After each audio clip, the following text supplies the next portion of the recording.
તો રામ રામ ને સીતારામ ડાયરા ને માતાજી હવે હરાવાના કરે। હવે અમારે યાર મિત્રો તકલીફ બહુ છે, એનું કારણ છે આ ઉમરો લગભગ 5 વાર ખાઈ ગયા છે। આ જો આને ફરી વાર લીલો સમ હતો ખાઈ ગયા, અને આજ કેટલા ઝાડવા ખાઈ ગયા એ હું તમને બતાવું। ચાલો આ એક તો આ જે વૃક્ષ છે એ ઉમરો છે, આ બે બરોબર।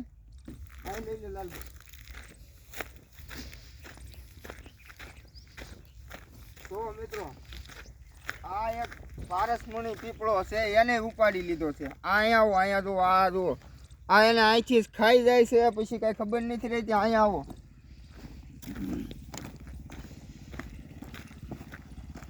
આ જો મિત્રો હાવ ખોટી થઈ ગઈ।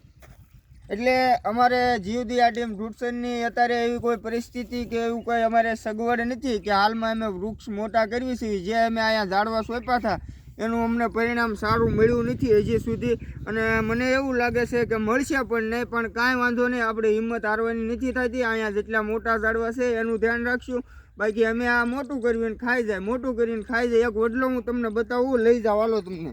તો મિત્રો જો આ વડલો છે, મતલબમાં આજ 10 થી 15 ઝાડવા જે ખાઈ ગયું હોય એ ખાઈ ગયા છે બરોબર। કદાચ મને એવું લાગે છે કે આ વિસ્તારમાં અમારો રોઝડા બહુ વધારે છે એટલે રોઝડા ખાઈ ગયા છે। પણ હવે અમે નવા વૃક્ષ જે સોંપી છે એ હમણાં ઓછું રાખશું।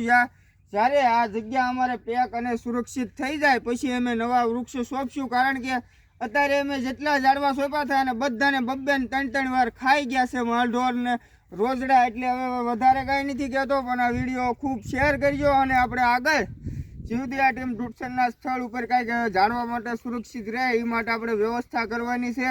તો બધા સાથ સહકાર આપજો એવી પ્રાર્થના સાથે કાળુભાઈના જય માતાજી મિત્રો।